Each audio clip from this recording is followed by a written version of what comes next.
Allez, on passe à un duel France-Espagne, Philippe. Oui, en voilà un autre grand champion français. Ouh là là, oui, Antonin Bobot, il est formidable. Donc face à Mehdi Raifi, l'Espagnol du team Calvet. Avec Jordi Calvet, qu'on connaît bien, une belle école de Barcelone. Et c'est vrai que pour Antonin Bobot, l'élève de Dominique Roman, qu'on voit juste derrière, eh bien, ça va être un sacré combat. Alors Antonin, on le connaît, le rythme, un cardio énorme. Oui. Donc on va voir comment l'Espagnol va gérer ça. Juste avant le début de ce combat, c'est vrai qu'Aymeric Lazizi a rendu hommage au public. Juste pour vous donner une idée, et on en parlait avec JP, le présentateur de la soirée, lorsqu'il a fait la pesée la veille, à la fin de la pesée, en général, les gens s'en vont, là, tout le monde est resté avec les boxeurs. Et ça. Là, la salle était pleine, c'est une jolie salle, vraiment très très bien faite, très très bien étudiée pour de la boxe, un petit peu cocon, et tout le monde était là, et il y avait une belle ambiance avec, comment dire, une espèce de ferveur. Vraiment, c'est un bel endroit, c'est une belle réunion. Exactement. Voilà. Non, écoutez, je suis de tout cœur avec vous, puisque j'ai eu la chance d'assister au début des galas de Pernay-Fontaine et d'y aller plusieurs années de suite. L'accueil est formidable, toute l'équipe est extraordinaire. Et c'est vrai que la ville est derrière, on le sent. Il suffit d'aller au marché le matin, parce que ça tombe bien. Généralement, le marché, c'est le samedi matin à Perne. C'est splendide. Eh bien, on en parle. Voilà, c'est un grand événement local. Et franchement, Sébastien Ancinas et toute son équipe font vraiment du très très bon boulot. Alors là aussi, il y a du beau travail sur le ring avec Antonin Bobot qui n'a pas encore... Qui va avoir du boulot, visiblement. Oh là là, regardez cette droite là. Il n'est pas venu pour faire du tourisme, Mehdi Jrefi. Oui, voilà. Alors surtout Jean-Paul que on connaît Antonin, il aime bien avancer, il aime bien la confrontation, et là il a face à lui un boxeur qui pour l'instant sur le début de combat est plutôt furtif, plutôt plein de feintes, plein de mouvements, et il a du mal un petit peu à le cadrer, à le trouver pour l'instant Antonin, et on a l'impression qu'il lui court un peu après quand même. Oui, alors est-ce que c'est le phénomène de la tauromachie espagnole, c'est-à-dire que avec Jrefri qui dans le rôle du toréador et Antonin celui du taureau pour l'instant, en tous les cas il va falloir faire attention de ne pas tomber dans le piège justement de s'épuiser à la poursuite, alors que de l'autre côté Mehdi Jrefi marque des points quand même, il est très précis. C'est ce que j'allais vous dire. Il est effectivement très flexible, très souple, mais regardez ses contres avec les genoux, les remises avec les mains, tout ça c'est bien fait, c'est bien calculé. Et ça touche. Ça c'est un petit peu en trop, mais n'empêche que c'est plutôt joli. Et regardez, il est à côté là, Antonin Bobot pour l'instant. Bon, ça va falloir régler tout ça pendant une minute de repos avec Dominique Roman. Mais là, pour l'instant, c'est vrai qu'on a cette douloureuse sensation qu'il court après sa cible sans réussir véritablement à la toucher. Alors voilà, quand on l'a vu, Antonin, la droite est passée quand il a réussi à coincer Raifi dans le coin du ring. Mais il en est sorti très vite et très bien, l'Espagnol. Et là, regardez, genou droite, derrière, genou sauté droite. Coup de pied retourné. Je m'en vais. C'est splendide, franchement, c'est très très joli. On sent qu'il a étudié Antonin Bobot sur vidéo, parce que ça, il l'a pas pondu comme ça en 10 secondes avant de monter sur le ring. Ah, mais alors en même temps, Jean-Paul, Jordi Calvet, là, vous voyez l'homme au t-shirt noir qui était au pied du ring, pas sur ce plan-là, mais sur celui d'avant, qui est l'homme de coin de Mehdi Raifi.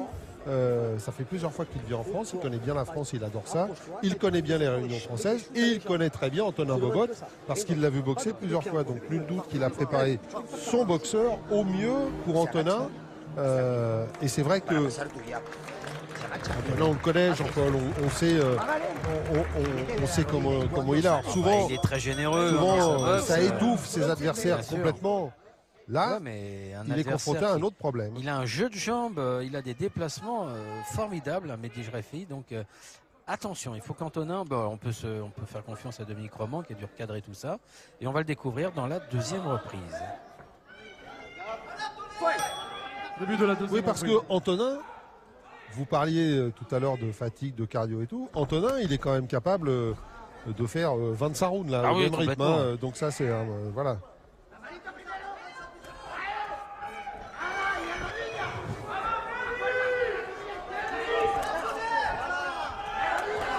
il poursuit là. Il faut qu'il réussisse à cadrer, mais voilà, il faut aussi qu'il soit dans un tactico-technique qui lui profite, c'est-à-dire il faut qu'il laisse déclencher son adversaire pour lui se mettre à contrer. Parce que sinon, il va être toujours confronté à la même chose. Oui, mais Jean-Paul, mais regardez, dès qu'il a déclenché Raifi, hop, il s'en va. Oui. Voilà, bah oui. C'est le problème. Il est en position d'esquive derrière. Puis il faut aussi le calmer dans les jambes un peu. Un adversaire qui se déplace beaucoup comme ça, quand il sort des coins, il faut absolument lui faire un barrage avec la ligne basse. Et là, ça manque un petit peu dans le répertoire d'Antonin. Il soit dans le coin pour faire ça au moment où son adversaire va justement partir sur le côté. Là, on sait qu'on va récupérer la jambe et que le déplacement va augmenter la puissance du low kick, le déplacement adverse. Voilà, là, c'est là qu'il faut absolument l'attraper, le bloquer. Et pas facile, hein. Il est d'une vivacité et d'une souplesse.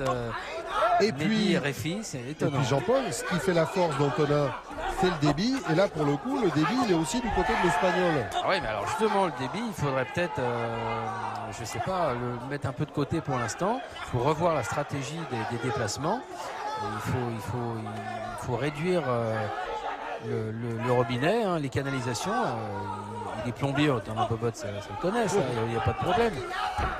Parce que là, il se fatigue en plus, il se fatigue le lutteur après. Oui, il prend des coups. Ah, très bien. Ça, c'est bien. Il a raison, Alexandre Gurliaccio, de prévenir que on ne va pas faire le coup du protège-dents toutes les 30 secondes. Hein. Oui, parce que là, il avait réussi à le coincer, Antonin, dans le coin rouge. Là, Mehdi Raifi. Et là, comme par hasard, le protège-dents tombe. Hein, donc, c'est...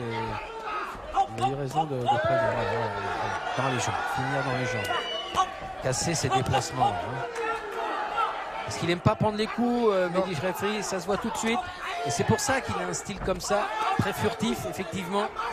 C'est parce que c'est un boxeur qui n'aime pas boxer à mi-distance et il n'aime pas prendre des coups, tout simplement. Il y a des boxeurs avec lesquels, prendre un coup, ça fait partie du job. Puis il y en a d'autres qui sont complètement allergiques et ça les déstabilise. Il ne serait pas étonnant que l'Espagnol soit plutôt de ce métal-là. Ouais, et le combat est un petit peu en train de virer, Jean-Paul, sur cette deuxième partie, sur ce début de deuxième moitié. Voilà, c'était pas suffisant encore pour au niveau autorité, hein, du côté d'Antonin. Espérons que la dernière reprise soit la bonne pour lui, parce que sinon, si ça va jusqu'à son terme, au point, ça va être difficile de gagner quand même. Mardi Calvet, personnage du pied-point espagnol. Oui. On a connu le premier grand champion espagnol, hein, de kickboxing, qui était un ex-champion du monde de savate. Le français, c'était José Gusquiza, un basque. Et après, il y a eu une autre génération qui est arrivée. Et Jordi Calvet fait partie des tout bons à ce niveau-là. Les Espagnols qui ont une bonne... ils ont eu des poids lourds intéressants. Ils ont des très très bons boxeurs. Et on l'a vu récemment avec Quevedo, qui est devenu champion du monde. Ah oui, il nous a un peu époustouflé, lui. Hein. Allez, alors la dernière, comme vient de l'annoncer notre ami JP. Il faut la remporter pour Antonin. Et avec brio, hein, parce que sinon ça ne va pas suffire. Le dilemme pour Antonin, c'est ça, c'est réussir à travailler sur sa cible, tout simplement. Voilà, dans les jambes, ça marche et il marque des points. S'il ne peut pas toucher en haut, au moins il est sûr de marquer des points en bas. Voilà, et d'alterner comme ça va lui permettre de mieux surprendre Raifi.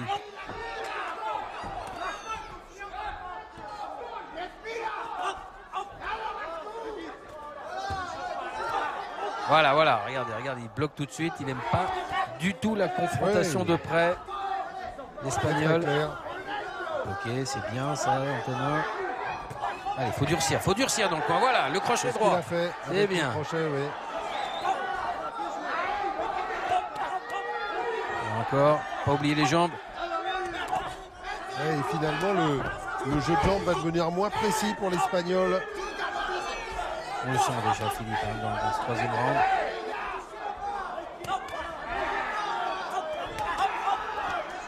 Voilà, en bas, en haut.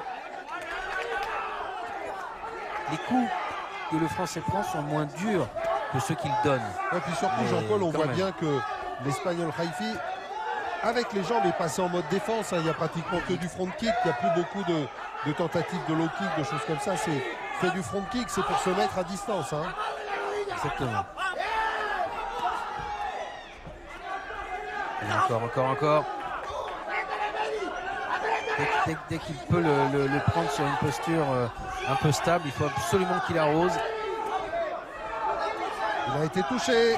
On l'a vu vaciller, l'Espagnol. Voilà, c'est bien ça. En sortie de coin, il reste 1 minute. Il peut le faire, Antonin. Il peut le faire. Ah, s'il arrivait à le faire compter, ce serait superbe.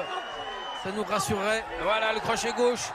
Oublie pas les jambes. C'est dur pour Raifi. Oh C'est là très là, dur là. Oh là, oui. Ah, c'est souvent le cas hein, des combattants comme ça, très furtifs. C'est Voilà. souvent le cas avec Antonin Bobot surtout. Hein. Aussi. Jean-Paul. Rappelez-vous contre Yacine Statou, la façon dont il l'a laminé tout au long du combat. Ben, voilà. Antonin Bobot, c'est ça. Là, c'est bien, il fait le job, Antonin. Allez, encore. Ah, il va peut-être manquer un compte quand même, hein, on arrive. Parce que cette reprise, il va la gagner sans problème. Mais a-t-il gagné la seconde? C'est peut-être pas sûr. Et la première, il l'a sûrement pas gagnée. Donc c'est compliqué. On pourrait envisager un match nul. Hein. La deuxième reprise nulle, la première pour l'Espagnol et la dernière pour Antonin Bobot. C'est possible. On va voir. À la seule différence que Jean-Paul, et même si Jordi Calvet lève les bras, je trouve que Mehdi Raifi a été plus mis en difficulté dans la troisième reprise qu'Antonin Bobot ne l'a été dans la première, si vous voyez ce que je veux dire. Quand on compare un petit peu C'est sûr. Parce que Mehdi Raifi, dans la troisième reprise, il était quand même à la limite de la rupture. Hein. Il a été secoué plusieurs fois. On n'a jamais vu Antonin Bobot vaciller. Non. Mehdi Raifi, on l'a vu vaciller quand même. Hein. Mais c'est peut-être ce qui pourrait faire il la n'a pas différence. été compté. Mais il n'a pas été compté. Et la vraie question, c'est qui a remporté la seconde reprise ou est-ce que personne ne l'a remporté? Bien sûr. Ouais, ça va être c'est là que ça se joue. Ça va être la troisième, on en est certain, c'est Bobot. La première, c'est Raifi. On en est certain aussi. Voilà, quand même. La deuxième, pour qui vont se prononcer les juges. Tout va se jouer et on va le savoir dans quelques secondes. Allez, on est parti pour le verdict. Il repartira donc vainqueur de ce combat à l'unanimité des juges. Le coin bleu, Antonin. Unanimité des juges, ça veut dire que tout le monde a pensé qu'il avait remporté la deuxième. Voilà. Et on va aller lui demander ce qu'il en pense. Ouais, ça vaut le coup, effectivement. Allez, c'est parti, le débrief after fight avec Antonin Bobot. Ça faisait longtemps que je vous avais pas vu autant en difficulté face à un de vos adversaires. C'est vrai qu'il était grand, longiligne, difficile, compliqué à boxer. Une belle boxe en reculant et en se déplaçant. Et il m'a donné du fil à retordre, c'est vrai. Alors, c'est vrai qu'au début du combat, on s'est dit, quand on l'a vu comme ça tourner autour de vous, reculer, on s'est dit, ça c'est le combat pour Antonin, il va avancer. Et puis, c'est vrai qu'il a réussi quand même à vous toucher, à vous mettre, en tout cas, sans vous faire mal, en tout cas, à vous mettre, à rendre votre style moins efficace. Oui, c'est vrai, il se déplaçait beaucoup. Je pense qu'il avait étudié ma boxe, ou alors c'est qu'il boxe tout simplement comme ça. En tout cas, il s'est bien déplacé et il a marqué ses points, c'est vrai. Il était moins efficace, mais c'est vrai qu'il a eu plus de touches que moi. Donc je pense que les juges ont jugé justement l'efficacité. Et puis il y a eu cette troisième reprise quand même, fidèle à vous-même. Oui, sur la troisième reprise, j'ai vraiment décidé d'accélérer. Malgré qu'en avançant, je m'exposais beaucoup. Comme il est plus grand que moi, il avait une bonne allonge, des bons front kicks, des bons genoux à la tête. Et c'est vrai qu'il attendait que j'avance pour pouvoir me contrer. Et j'ai quand même décidé de mettre la marche avant parce que je savais qu'il avait marqué beaucoup de points dans la première reprise. La deuxième était plutôt équitable et la troisième, il fallait que je l'emporte absolument pour gagner au pointage de ce combat. Et c'est vrai que c'était très très serré. Mais je pense qu'ils ont jugé plus l'efficacité que le débit encore une fois. Après, chacun juge comme il veut. Il y a des juges à la table, ils sont là pour ça, c'est leur boulot. Bon, en tout cas, ça appellera une revanche, puis ça fera plaisir à tout le monde. Oui, bien sûr, pourquoi pas une revanche à domicile chez lui, pourquoi pas. Et on verra si la décision sera la même. Merci, bravo Antonin.